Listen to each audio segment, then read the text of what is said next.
we're still here. It's been a million years. No, it has not been a million years. It's only been... How many weeks have I been doing this? I think I did this. Hi, this is Bill Harley. I'm supposed to welcome you. Just go right into it. Okay? Am I supposed to welcome you? Hi. How are you? I'm okay. The sun's shining. I checked my bees yesterday. They're doing fine. As a matter of fact, they might be doing a little too fine. They're both I have 2 hives, and they're both very healthy, and if they get really healthy, maybe they decide they should swarm and divide and make more hives. So I'm hoping that doesn't happen.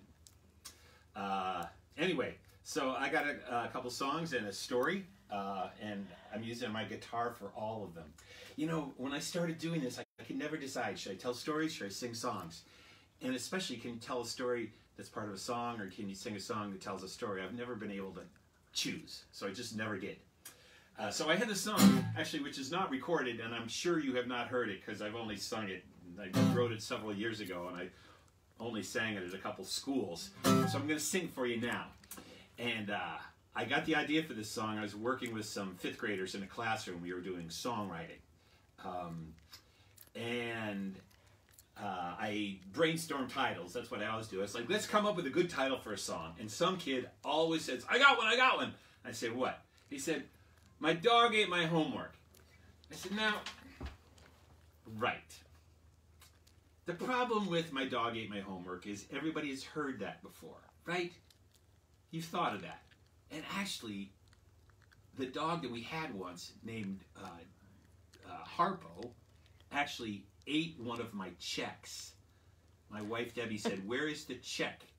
And I said, I put it on your desk. And she said, it's not there. And I said, I know I put it on the desk. And she said, you know, you lose checks a lot, so I don't think you gave it to me. And I was like, I'm sure I did. And like a week later, underneath the couch, we found the RIP envelope and one little bit of the check. So that can happen. But the problem with a story or a song, my dog ate my homework, everybody's heard it before. I said, so you just should turn it on its head. And the kid said, what do you mean? So I wrote this song. Now, when I write this song, it's kind of like a Springsteen song. As a matter of fact, it's like Promised Land. So it really needs a big production. So maybe halfway through, Bruce will show up. I don't know, okay?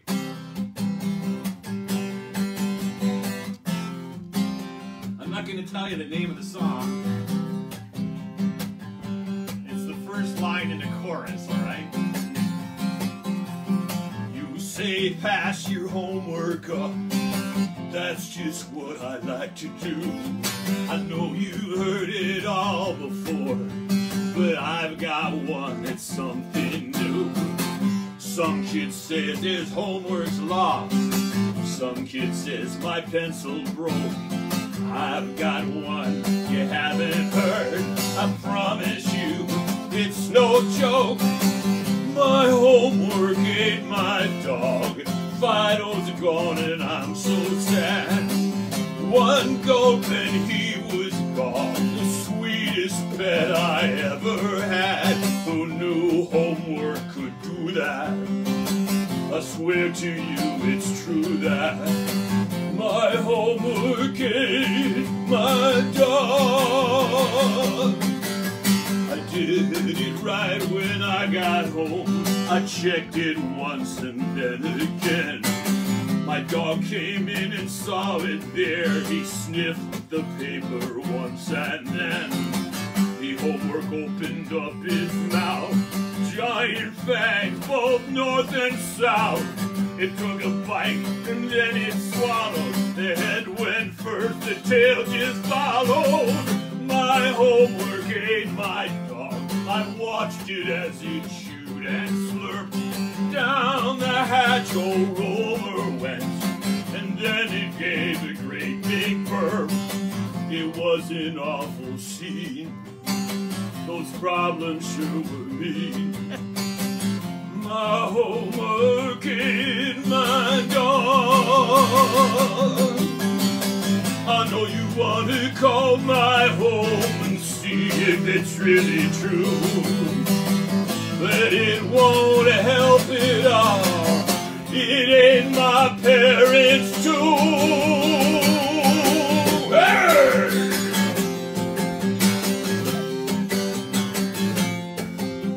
I called the cops, dialed 911. They came too late, the damage done. They took my homework right away. It broke the law, it had to pay. My homework didn't shed a tear. They sentenced it to 20 years. Now my homework rots in jail. See, I don't have it, please don't fail me. My homework ain't my dog. I'm so sad, I'm really grieving. From how you look at me, I see that you aren't really believing. You must, I know it's kind of gory, still it's a good story. My homework ain't, my homework ain't, my homework ain't my dog. Hey! Da da da da da. Da da da da da da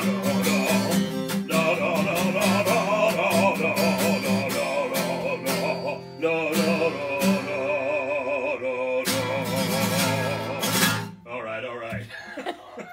I was trying to get the chords there on that string sequence. Okay, so there you go. Just turn the thing on its head. I haven't recorded that yet because I need the E Street Band to play with me. Okay, let's do some things here. Because I got some messages. People wrote into me. I'm so happy when I hear from you. I always feel like Sally Fields. Oh, they do like me. They do. Okay, happy birthdays. Raina in Santa Cruz. Happy birthday, Raina. Raina's 5. She's there with her dad, Eric. Okay, Santa Cruz, California. All the way, so it's 10 o'clock in the morning in Santa Cruz. I hope it's a nice day there. Zeth Jurek is turning 31 on May 21st. What's today's date? That's today. Oh, today. Okay. Yeah. See, my producer's just telling me what day it is. My producer. Sunday, May 24th, we have 2 birthdays. Margreta Hansen and my friend Jane Meyer in Muncie, Indiana is turning 75. Happy birthday, Jane, and Margreta too. And I've got a funny story from Michelle. So Michelle even works in our office, but she hasn't been with us for weeks. And we really need her because our computers aren't working, so we might have to have her come in with a hazmat suit so we can see her. Anyway, so her nephew Jace, at 4, decided he needed a haircut because some of us are fashion conscious even at the age of 4 years old. So he didn't know what to do, and his sister Jordan, who was 6, decided that she could cut the hair. How many of you, as kids or adults, have a story about your friend or your sibling, your brother or sister cutting your hair, okay? Dad said her lines were straight, but dads are very tolerant of maybe not the straightest line, and the mom was not happy. All right, mom's not happy. You got to keep her happy. So who's cutting your hair? About 25 years ago, I got tired of going to the barber because I didn't have that much hair anyway. So I came home with some clippers, and Debbie just shaves my head, or close to it, every 6 weeks or something like that. Actually, it reminds me, I changed my guitar strings. I had not changed my guitar strings since this whole thing started. I usually change my guitar strings like every 2 weeks because they sound better. And I was practicing this morning, and it sounds like when the strings get really old, first of all, they don't stay in tune very well, and they sound all kind of fuzzy. It sounds like somebody covered them over in socks. So I put new strings on my guitar today. Sometimes it goes out of tune. So, now, yeah. I'm going to do a story for you, but it's also a song. And I wrote this a number of years ago, and it's about winter. But it's still a good story. Hopefully, we won't be telling stories next winter here, all right? We'll be out there around and about. But I went back to Indianapolis a number of years ago where I grew up. I grew up in the north side of Indianapolis. And near me, when I was growing up, there was a park we used to go to. It was Marat Park. It's called Marat Park. And there was a big field where we would play baseball and football, and I'd go there and fly kites.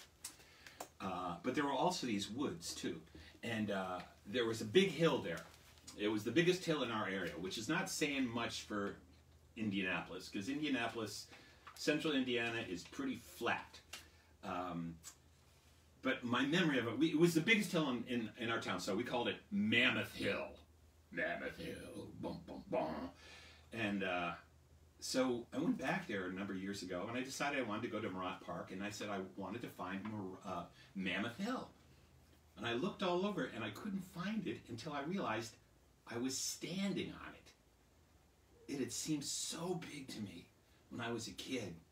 For those of you who have, you know, when you go back to the classroom that you were in 4 or 5 years before, or maybe your nursery school, your kindergarten class, and you look at those little seats, and you remember when you first walked in there, they seemed so big.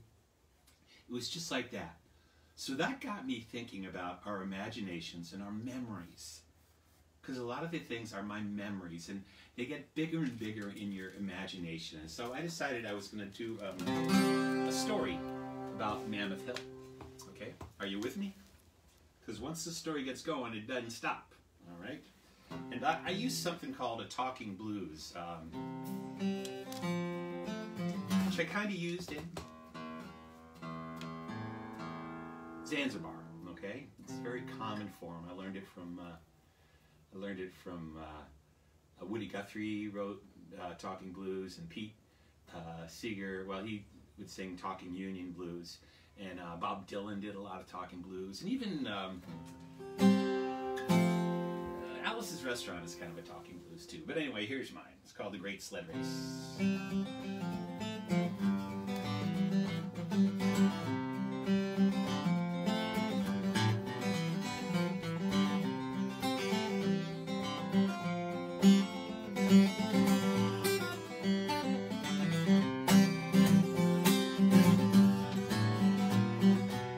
Let me tell you, I was almost 9. I got the gift of my dreams at Christmas time. I came down the stairs, it was under the tree, a brand new sled just for me. Deluxe model. Took up half the living room floor. My dad said I needed a license just to sit on it. It was 6 feet long from its head to its toe, painted stealth black. It disappeared in the snow. Teflon runners, handles to steer, 4 afterburners sticking out of the rear. It was fast, yeah. Well, I called up my friend to tell him about it. I got a new sled, I screamed and shouted. It's the fastest sled in the USA. It'll blow any sled you got away. I doubt it, my friend said. I got a new sled. It'll blow your doors off. I said, my sled doesn't have doors. It's convertible. My friend said, Bill, I got a sled. It'll steal your face right off your head. Okay, now that's a reference to a Grateful Dead song, and I say that nobody noticed it, but that's okay. It's the fastest sled that you've ever seen. My name is Danny Goldstein. I said, when'd you get it? He said, yesterday. I said, how come? He said, didn't you know, Bill? Yesterday was the first day of Hanukkah. I said, really? He said, yeah. How come you got yours? I said, oh, today is Christmas. And he said, oh, really? I hadn't noticed. That holiday just kind of sneaks up on you, doesn't it? Danny said, okay, buddy, now we'll see. We got some sleds. We're going to see. We're going to see who's we've got some sleds. Now we'll see. I'll have you a race, you and me. I'll beat you bad with my sled and my skill. I'll challenge you to a race down Mammoth Hill. Mammoth Hill. Tallest hill in town. No one had ever survived a sled race down it, but we didn't care. Because we were stupid. That very night I was safe and warm, but the wind picked up. The big snowstorm came down from the north with an icy blow and dumped on us 12 feet of snow. Over the mailboxes, over the telephone poles. Don't worry, I'm a storyteller. I always tell the truth. Or like Emily Dickinson said, tell the truth, but tell it slant. Well, the very next morning, the sun came out. The snow started to melt, and I started to shout, and I waxed down my runners. It gave me a thrill to think about the race down Mammoth Hill. I pulled my sled down the street with a nod and a wave to everybody I meet. The word was out everyone, every place, everybody heard about the big race. It was bigger than the Super Bowl, bigger than the World Series, bigger than the World Cup, bigger than the Delaware Trail Elementary School Science Fair. Well, that's another story. I'll have to tell that some other time. Well, it took me 3 hours without a stop to pull my sled up to the very top. I sat down on a sled to catch my breath. I looked down the hill. I was scared to death. I couldn't see the bottom. Clouds were in the way. Airplanes passing beneath my feet. I had to put on the oxygen mask that had been provided with the sled as a free accessory. Danny showed up just about then. I was gonna brag about my sled again. Said I got the best sled, it's so fine. And I saw his sled was just like mine. Hanukkah sleds and Christmas sleds the same. That'll mess a kid all up. Ecumenical sleds. Pretty soon people will be talking to each other. We don't want that to happen. Danny saw it the same as me. He said, okay, buddy, now we'll see the sleds are the same. Now it's just skill. The winds are raised down Mammoth Hill. Beneath this bright red snowsuit forced upon me is a physique not unlike that of the Hulk or something. I used to say Arnold Schwarzenegger, but that just doesn't work anymore. Oh yeah, I said, oh yeah, said he. Oh yeah, I said, oh yeah, said he. Oh yeah, oh yeah, oh yeah, oh yeah, oh yeah, oh yeah, oh yeah, oh yeah, oh yeah, oh yeah. Took me a long time to write that part. Danny and I had very intelligent conversations. Danny said the race had now begun, and down at the bottom may the best man win. We pulled the sleds to the top of the rise. We pulled our goggles over our eyes. The crowd was huge. They cheered and yelled. They blew on trumpets. They rung on bells. They hung out banners. They hung out signs. Some on his side, some on mine. Okay, there was just 3 other kids there. One of them was my little brother, cheering for Danny, until somehow his head got stuck in a snowbank. On your mark, somebody said. I held my breath. They said, get set. Then everybody hollered, go! They gave us a shove through the ice and snow, and down we went, picking up speed. Are you with me? Those sleds were fast, those sleds were quick, those Teflon-coated runners slick. Faster, faster, down we sped. Where was Danny? I turned my head, he was right beside me.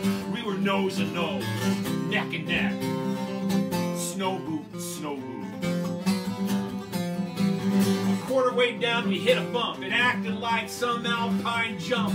Both our sleds went up in the air. We held on tight, we didn't care. We were flying. Like birds, like planes, like 2 idiots. And I told you we were stupid. When we came down, we bounced and bumped. The next thing I knew, I was on my rump. Still on the sled, turned around, looking uphill, headed down. Seeing the hill recede in the distance. Whoa, said Danny, whoa, said I think that I am gonna die. I looked at Danny, he gave me a grin, he said, I might die, but first, I'll win. He put on the afterburners. I put on mine too. What could I do? My mom used to say to me, Bill, if he told you to jump off a cliff, would you do it? I guess so, I did. We headed down backward under rocket-powered speeds exceeding 200 miles an hour. The runners were screaming, the wind was blowing. I turned around to see where we were going, and that's when I saw her crossing the streets. Mrs. Tarbuckle, the wife of Mr. Tarbuckle, and the little dog Fifi. Whoa, said Danny, whoa, said I. No, that's not it. I dug my feet into the passing snow, but the sleds didn't stop. They didn't slow. We had no brakes. We had no socks. Our boots wore through right clear to our socks. The smell of burning neoprene filling the atmosphere. Whoa, said Danny, whoa, said I. Get out of the way, Danny yelled. Get out, it's good, it's just me and not a band. Get out of the way, Danny yelled. Get out of the way, or we'll be expelled. Get out of the way, Danny cried. Get out of the way, or we're gonna die. Mrs. Tarbuckle just kept crossing the street with a little dog Fifi, looking for a place to do its business. Finally, Mrs. Tarbuckle saw our sleds. Her eyes popped right out of her head. Somewhere there in the intersection, we hit her right in her midsection. Up she went in the air, turning somersaults. Little Fifi turning somersaults too, attached to the leash. Looked a little looked like Jupiter, one of its orbiting moons. Finally, Mrs. Tarbuckle saw our sleds. Her eyes popped right over her head. Oh, I already did that. Next thing I know, something hits my chest. I don't know north from south or east or west. The sleds are crowded. There's not much space because Mrs. Tarbuckle has joined the race. Sprawled across both sleds. Little Fifi running after us or getting dragged. It was hard to tell. Now, though we knocked Mrs. Tarbuckle off her feet, I must tell you folks, she was not petite. She was round in nature, large and heavy, and we picked up speed like a 2-ton Chevy.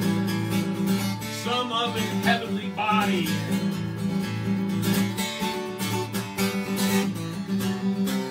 Hundreds of people screamed and cried and dodged for cover as we went by. Faster, faster, down, down, down, through the outskirts, into town.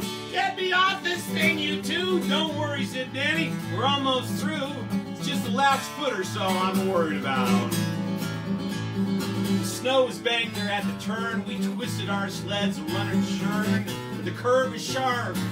The speed was great. Our sleds turned too little too late. It's dead man's curve. We're not gonna make it!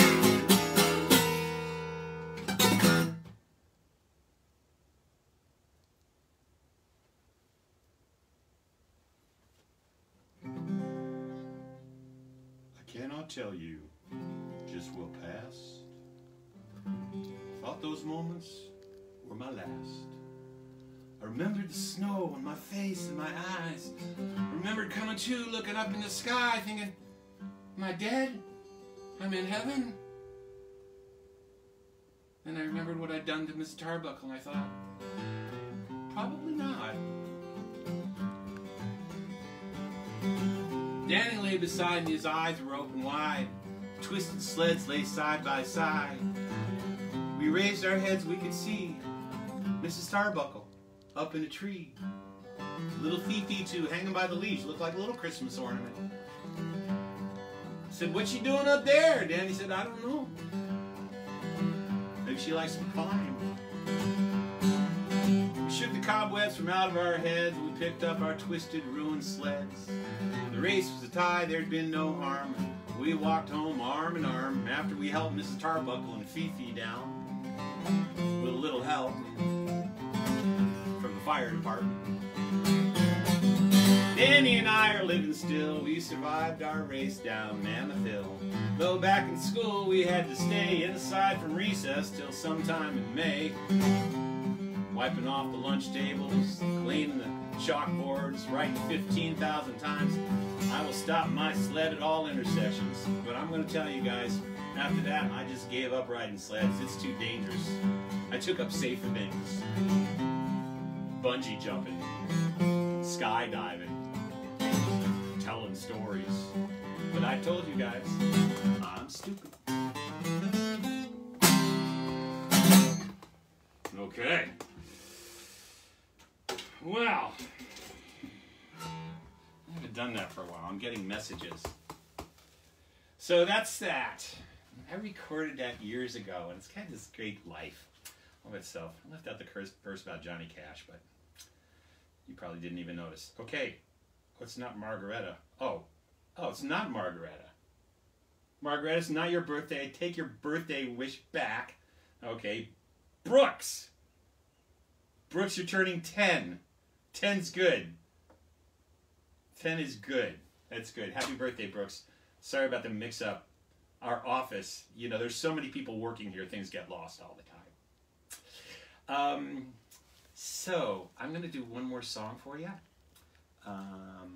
And I do want you to write me. I want to hear from you. And I do, I have to thank you, those of you who made donations. I'm really touched. I mentioned about something last week, and like I said, you know, it feels like a gift to me. So I really appreciate it. I want you to know that. So I'm going to do one more song, and let me know about your birthdays, things that are good and new. Is there anything else I'm supposed to say?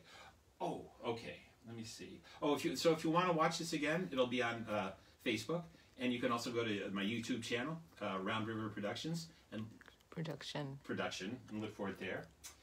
And I think that's it. Okay. So I wrote this song. It's got a part for you. I wrote this song. We used to, for years and years, and I hope we get to do it again, on Martin Luther King's birthday, we would have people over to our house, and we would sing freedom songs. Because those songs, you know, This Little Light of Mine, and Woke Up This Morning with My Mind on Freedom, I kind of learned how to be a singer, working with people who sang those songs during the Civil Rights Movement. And so for one Martin Luther King's birthday, I wrote this song. And it's got a part for you. It's kind of an echo part. I'll have to do parts, both of it. So you can sing along. Thanks for listening, and here we go.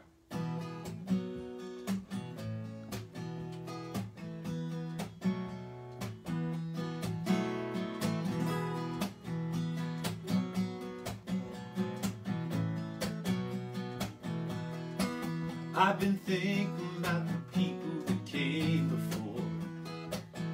It's a long, long way. Mothers and fathers from a distant shore. It's a long, long way. That's your part. Some came for freedom and some came for land. Your part. It's a long, long way. Some came bound and shackled hand in hand. Your part. It's a long, long way, and we all sing. It's a long way, I sing, with many miles behind us. It's a long way, with many more to go. It's a long way, till tomorrow finds us.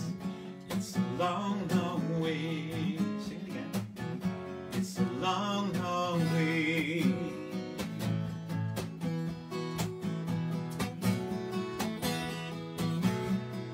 Came with dreams of power, some came with dreams of gold. It's a long, long way. Some came with whatever their two hands could hold. It's a long, long way.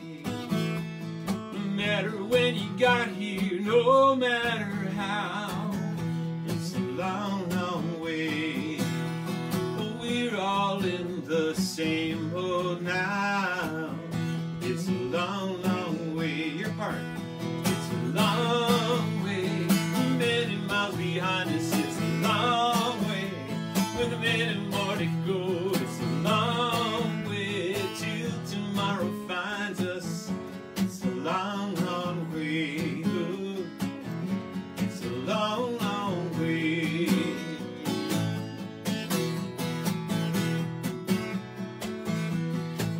If you want to go, you can't get there by yourself. Your part. If you want to go, you gotta take somebody else. You sing it. It's a long, hard road, a steep, hard climb. It's a long, long way. Reach out your hand, don't leave anyone behind. It's a long, long way. Sing it with me. It's a long way, many miles behind us. It's a long way, many more to go. It's a long way till tomorrow finds us. It's a long, long way. It's a long, long way. When I was a boy, once I heard a man. It's a long, long way. He said he had a dream about the promised land.